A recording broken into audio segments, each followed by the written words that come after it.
Good day and welcome to our F-Word discussions where we look at news that's happening around the world or just interesting questions that we received throughout the week. PJ from overseas stats for us apparently around the World Cup, so look forward to hearing from you later, PJ. Ruvan, and before I give over to you, I'm going to look at a question that I received from a client. Remember, everything we say here is not advice because you need to be able to look at your personal capacity and speak with a financial advisor. So what we're saying on this video is general, informative, it's factual, but it's not advice. So just please be aware of that. So I'm just going to share a presentation or 2 slides that I just want to share with you guys. Just can say if you see my screen. So the question I received, let me just go there. There we go. So the question I received was, once again, what is the difference between a pension and a provident fund? There was quite a big difference between a pension and a provident fund. The big difference is a pension fund, when you retire out of a pension fund, you can only take 1/3 of the money into cash, 2/3 you have to buy a with. Whereas a provident fund, you could have taken the whole amount in cash. But that has changed from the 1st of March 2021. So from of that date, any contribution made to a pension and a provident fund deemed exactly the same. You can only take 1/3. That makes sense because the reason is to save for retirement and to be able to draw a pension from after retirement. So if you were to take the whole lump sum cash and you spend it, it's really not the best way to go about it. So it's very important to note that if you have a fund after 2021, whether pension or provident fund, it doesn't really matter because it is deemed exactly the same. And while we are on this topic, I just want to once again emphasize, because people here, I see people making mistakes that influence for the rest of their lives. Remember, when you resign, so this is before retirement age, you have various different options. And we see a lot of people resign these days. It's not where you work a corporate for 40 years anymore, move around. So what you do with your retirement money is very important. I'm just quickly going to run through the options. So you can actually let your money stay at your old employer and become paid up members, what they call it. So the money will stay there, but you're not contributing to that anymore. Or you can transfer the money, whether that's with your old employer, to a retirement fund with your new employer, if they do have a retirement fund.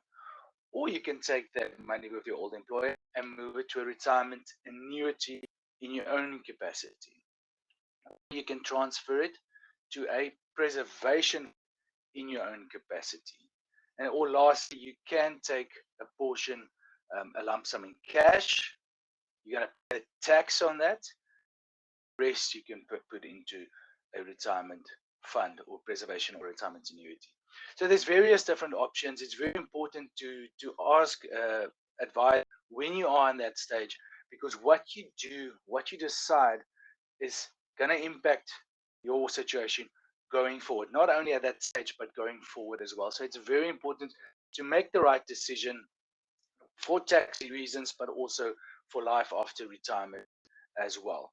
So that's it from me, gentlemen. Very important when you resign, when you retire, very important to look at the various different options and to make sure that you choose the right option for you in your specific situation.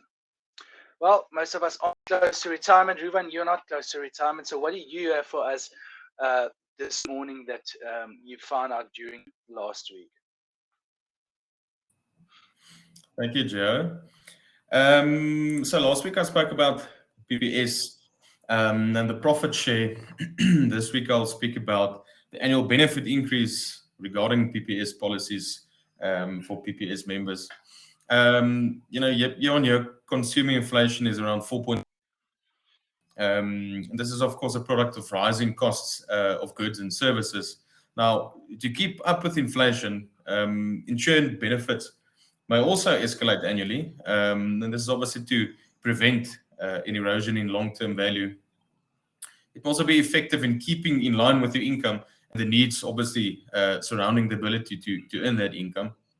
So the PPS board declares the annual increase in communication to PPS members. This happens closer to the end of each year. The increase is effective from the 1st of January every year. And that increase was 7.5% for 2023. So at the end of 2022, PPS communicated to members that if you want your benefits to increase, it would be 7.5% for 2023. Now, PPS members can decide whether they want to accept this PPS declared annual benefit adjustment, or they can decline it. It's up to them. Now, obviously, an increase in the benefit due to the benefit increase and you accepting the benefit increase will obviously increase the premium as well. But obviously, the nice thing about it is that the increase in the benefit will be free of underwriting. So that's quite good. Now, what type of benefits are we talking about? We're talking about business assurance, your life cover, your critical illness, lump sum critical illness cover, your lump sum disability cover, and of course your income protection benefits. So yeah, that's in short. That's it from me. Ruvan, from my side, you spoke about PPS, but obviously it's different with every company. That percentage is not exactly the same with every company. It's how they work that actually work out depending on how much claims they receive throughout the year. And there's various different factors that take into place, but it's not the same for everything. No, it's not the same. It also depends on the type of policy or premium structure that you decide on. Some premium structures can be set at a level premium structure, so meaning your benefit will not increase as well as your premium will not increase. Normally that the initial premium on these types of policies are quite expensive, but obviously in the long run you'll probably win. Other premiums, premium patterns as they call it, could be age-rated premium patterns, depending, there's a set percentage, and then the age of the insured will determine the extra bit that that premium will go up by.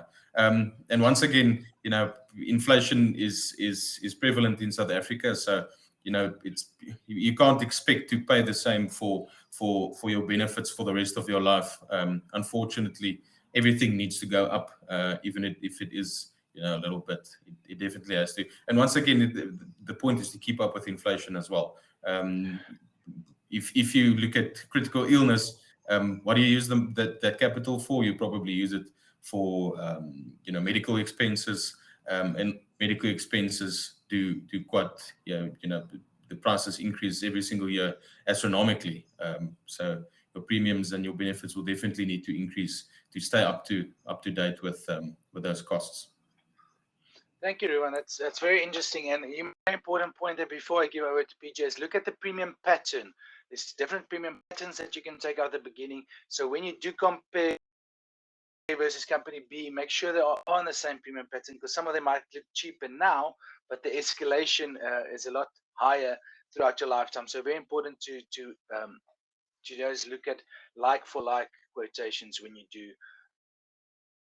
PJ, you have some interesting stats. World Cup, you were there. You were close to the action. What did you learn? What can we learn and take into our financial situation? Yeah, it's more interesting. It's not so part of your financial situation. On a personal financial situation, after Rugby World Cup, I'm probably a bit poorer, but that's probably something different. But yeah, on the Rugby World Cup, just Joe, when I have attention, we are while recording, we're in the middle of Rugby World Cup and Cricket World Cup as well. How many countries are in both World Cups? Do you know? On the top of your head? 30, 32? No, yeah, 24. No. How many countries is in both World Cup? In the Rugby World Cup and the Cricket World Cup? In both. Of course, one of them. Okay, yeah, not a lot. I can think about 8, maybe 6 or 8. Only 4. Only 4. No, well, England, New Zealand, Australia, South Africa. That's sure. only 4. Okay. So yeah, that's quite interesting. I also thought maybe Yeah, but also we are South Africa's not doing that bad. Let's see if we can actually make the semi-finals in the Cricket World Cup this time. So this is something else. But yeah, interesting. We were at the Ireland South Africa game in Paris, and an amazing experience. I thought there was a lot of South Africans there, a lot of people that I knew, but we were almost 20,000, while the Irish fans was around about 35,000. So that's a high number, but for them it's a weekend away. A lot of Mm, people just go for the weekend and then they go back to work. But a great atmosphere. In the end, when they sang Zombie, it was almost enjoyable after the loss, but not completely, totally. But yeah, no, so it was a great experience. But then we get to the economics of the Rugby World Cup. Um, there's about 8 billion people in the world right now. Um, and they say the last World Cup, 2019 Rugby World Cup, 800 million people tuned in for the Rugby World Cup. So I don't know if it's 800 million unique viewers or not unique viewers, but it's around 800 million. So that's about 10% of the population. So, well, that doesn't sound that big, but that makes it the third biggest sporting event in the world.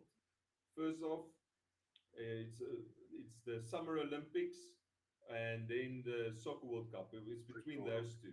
And like I said, the overall viewers for the Summer Olympics 2021 was around about 3 billion.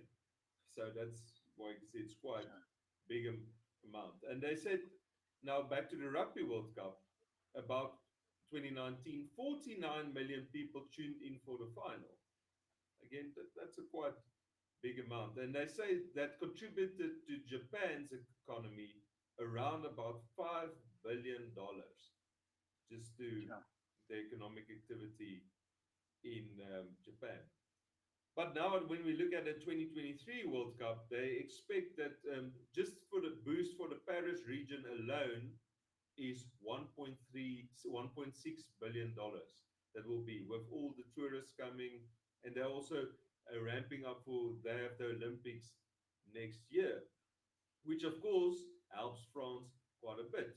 And when we look at the economic stats, it's actually France and South Africa growth wise, not GDP wise. We know France is a lot bigger, but growth wise, they're almost in the same situation as we are. It's not, they don't have very big growth like maybe in the US and like China. They're also around about between 0.51% yearly real growth. So they also need a boost. And so this economic boost that the Rugby World Cup gives them helps quite a lot. But that makes it so much harder pill to swallow, the fact that a lot of us believe that this World Cup, the 2023 World Cup, should have gone to South Africa. Remember, we sat there, looked at the results, and we expected that the Rugby World Cup will come to us, and it did not for various reasons. And they say it's more the Northern Hemisphere sticking together on votes, or might be corruption or anything, but it did not come to us. And the sad thing is, we know 2027 is going to Australia and 2031 is going to the USA. So it will be a long time before there will be a World Cup or a chance for a World Cup in South Africa. And we know we need the economic boost. So it's just interesting to know it is a sport, but we know with sport these days, there's such big economic activities around that. And while recording, we are playing France this Sunday in the quarterfinals. So hopefully we win and get a bit of revenge for the World Cup not being hosted with us. And I'm going to end with a quote from Andrew Mertens when they lost to the in the '99 Rugby World Cup to the French. And I know that was like totally unexpected. The French came out of nowhere and won that game. And Andrew Mertens said, "The French are predictably unpredictable." So hopefully they are very unpredictable this weekend and being very poor, and we win them. But good luck, and hopefully we can bring the trophy back. Thank you, PJ. Yeah, it will be interesting to see this weekend. But also, like you mentioned, it's going to Australia and then to the US. And we know this wasn't even part of this World Cup, and Australia was barely part of this World Cup. They left early. So it will be interesting to see if they're going to ramp up their performance or put some more money into the structures to be able to compete when they are the host nations. That will just be interesting to see in the next two coming World Cups. But thank you. We're looking forward to this weekend. Where you are, enjoy it, and we are looking forward to seeing you next week. Like always, if you have any questions, let us know. Thank you, PJ, Ruvan. Chat soon. Thank you. Thank you. Cheers.